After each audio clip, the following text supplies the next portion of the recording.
Did you know that one of today's most recognizable luxury fashion brands once manufactured uniforms for the Nazi regime? The name might surprise you, Hugo Boss. Yes, that Hugo Boss, the same company whose suits are worn by businessmen, celebrities, and politicians around the world. The same brand associated with modern elegance and sophisticated tailoring.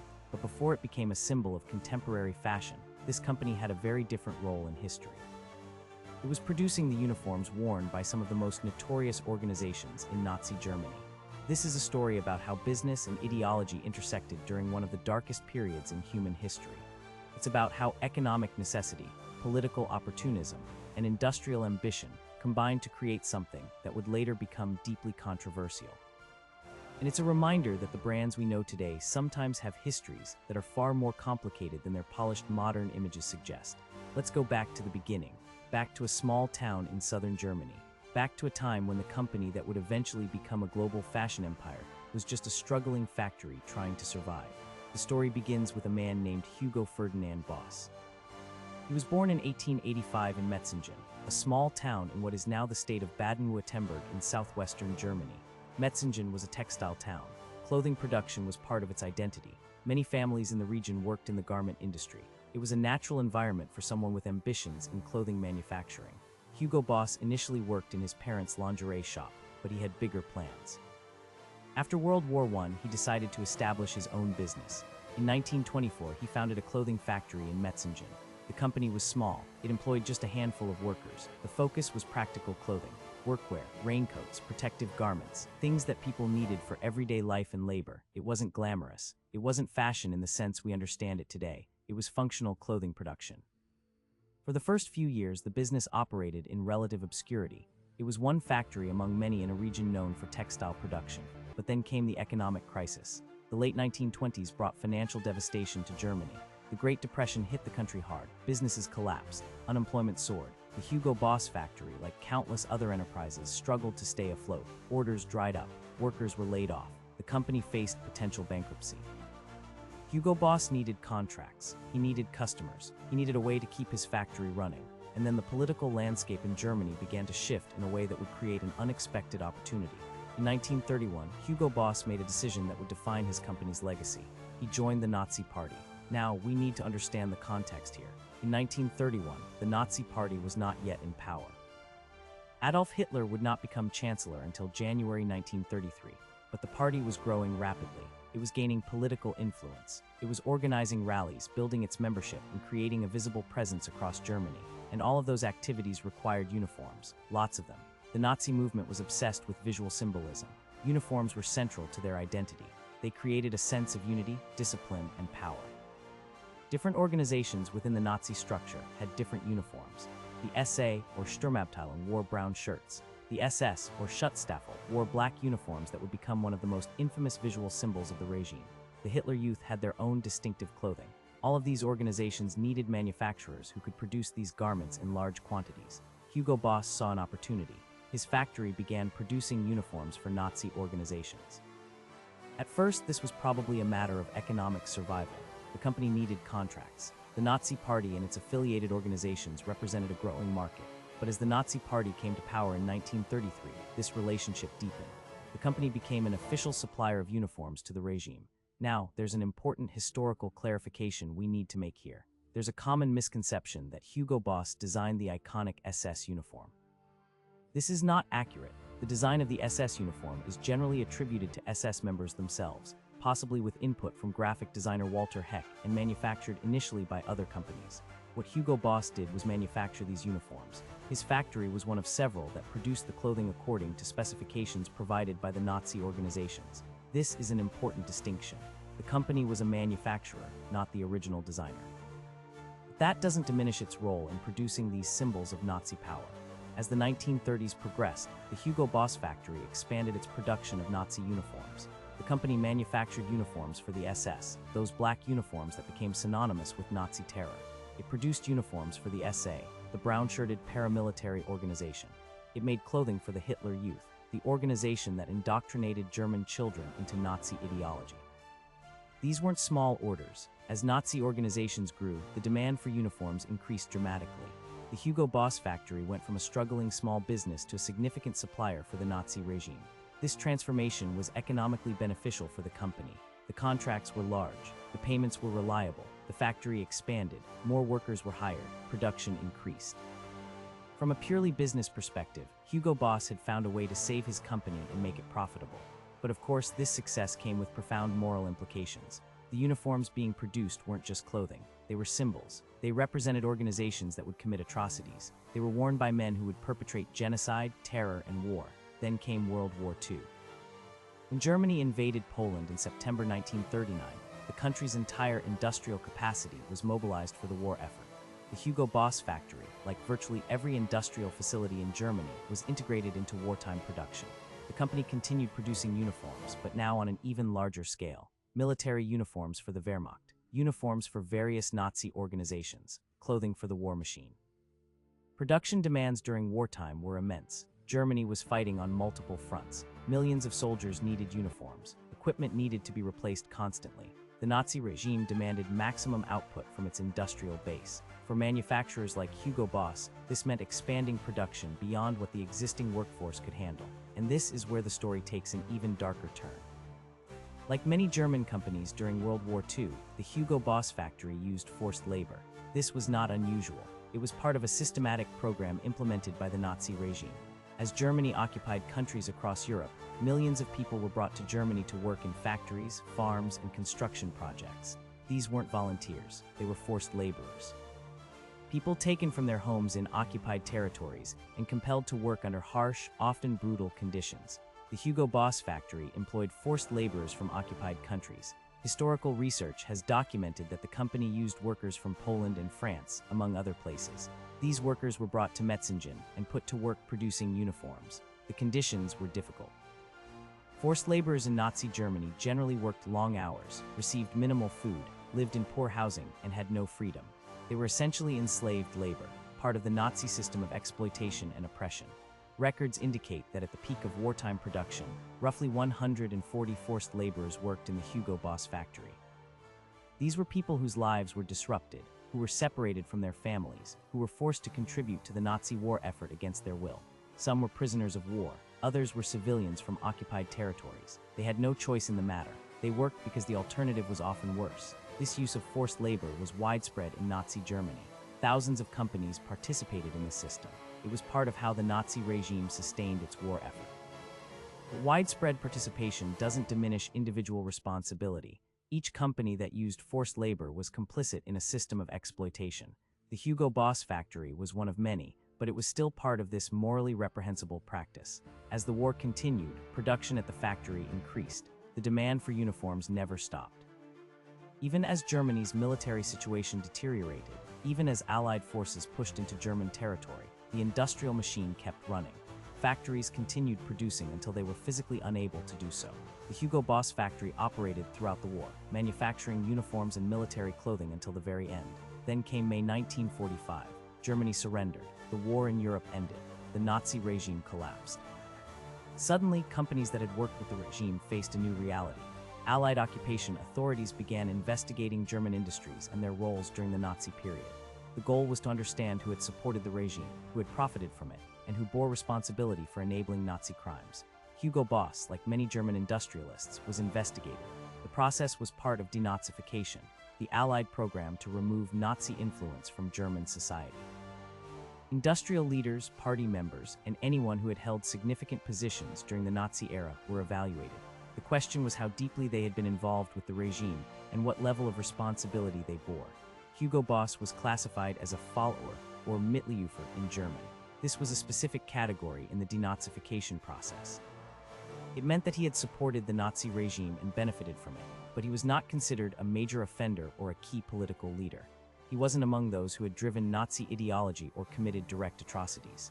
He was, in the terminology of the time, someone who had gone along with the system, who had participated in it, who had profited from it, but who hadn't been a major architect of Nazi crimes.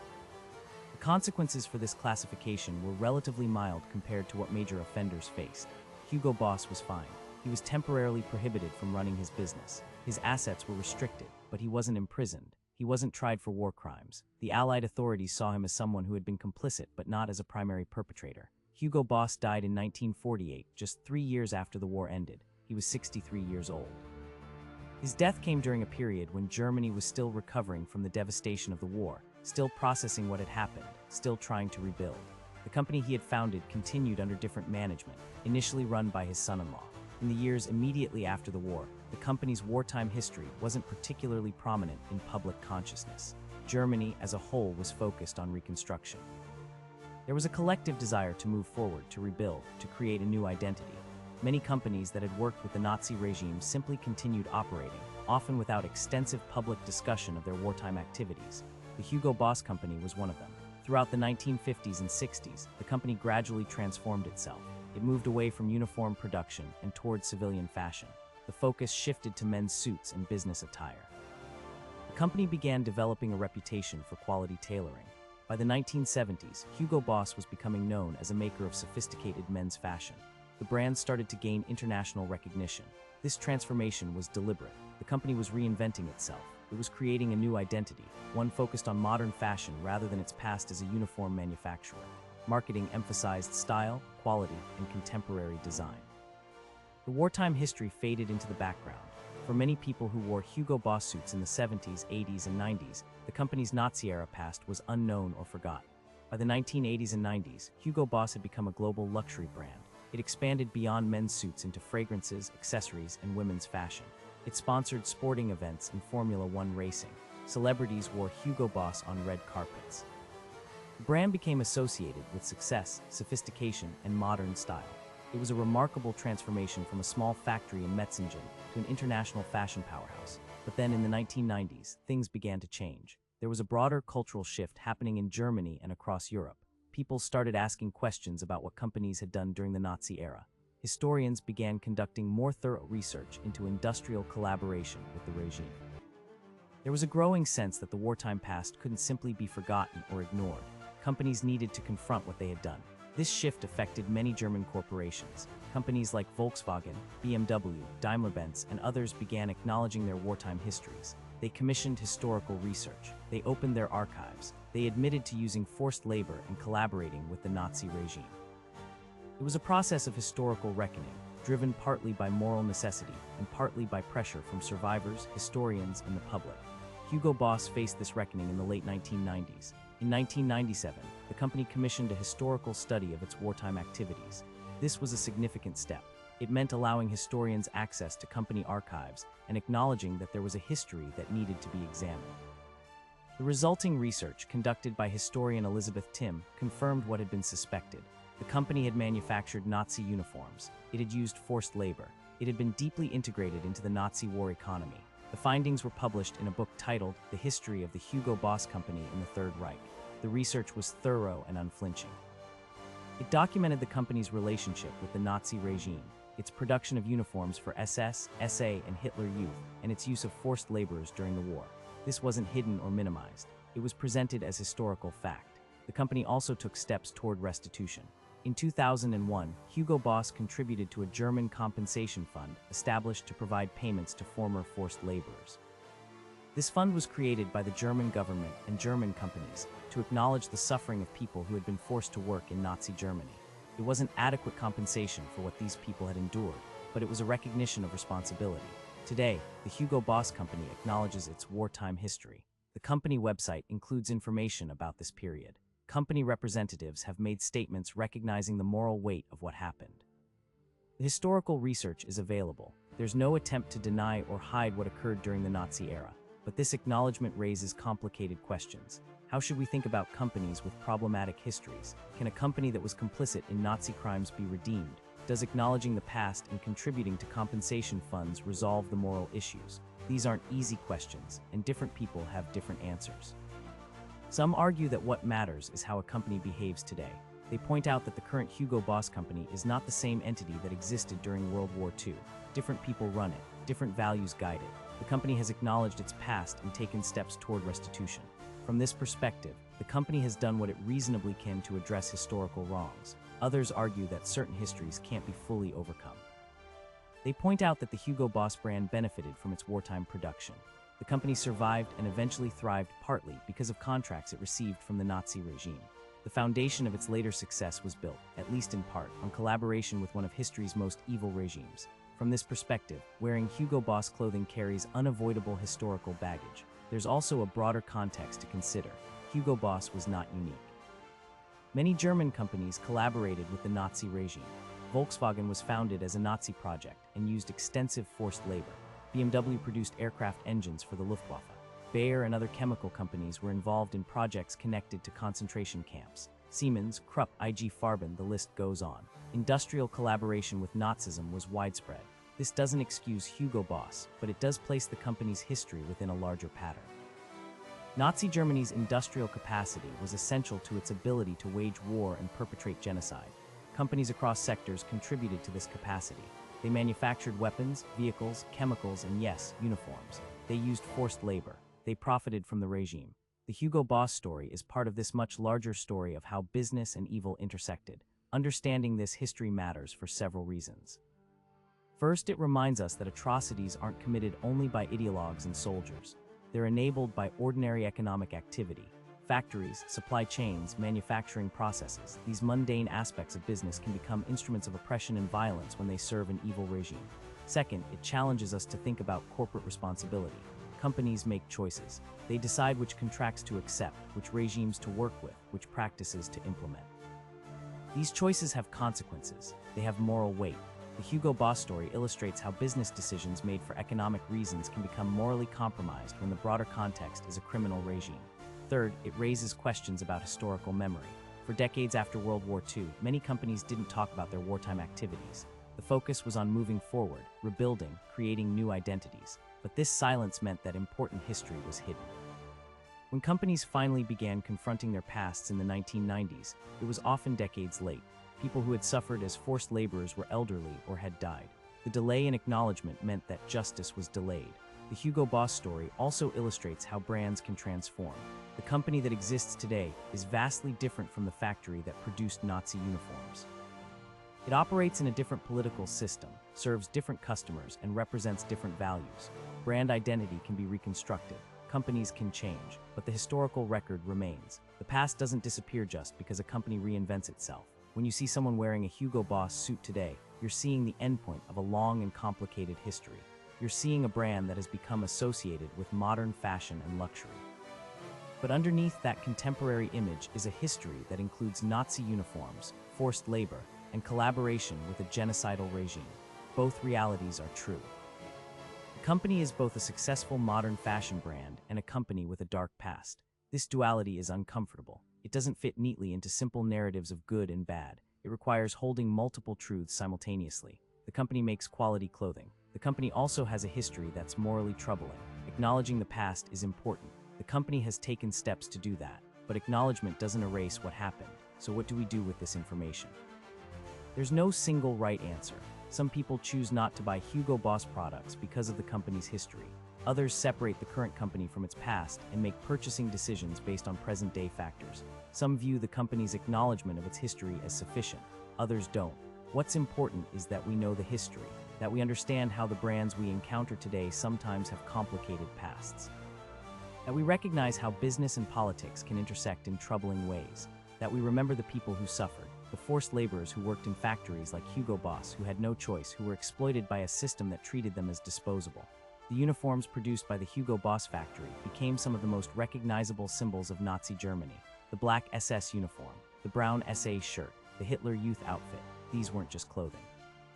They were visual representations of a movement that caused immeasurable suffering.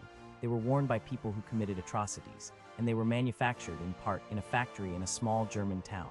Behind those uniforms was a business decision, a choice to accept contracts from the Nazi regime, a choice to expand production, a choice to use forced labor when the war demanded it. These were choices made by individuals running a company. They were made for economic reasons, but they had profound moral implications. This is the story of Hugo Boss, a company that started as a small factory, that survived by manufacturing Nazi uniforms, that used forced labor during the war, that was investigated after Germany's defeat, that gradually reinvented itself as a fashion brand, and that eventually became a global luxury company. It's a story about business and history, about how companies can be complicit in evil, about how brands can transform, about how the past remains present even when we try to move beyond it. History is often woven not just by ideology and politics, but by business, by factories and contracts, by manufacturing and supply chains, by economic decisions that seem mundane but that can have enormous consequences. The Hugo Boss story reminds us of this truth. It reminds us that the objects we wear and use have histories. And sometimes those histories are darker than we might imagine.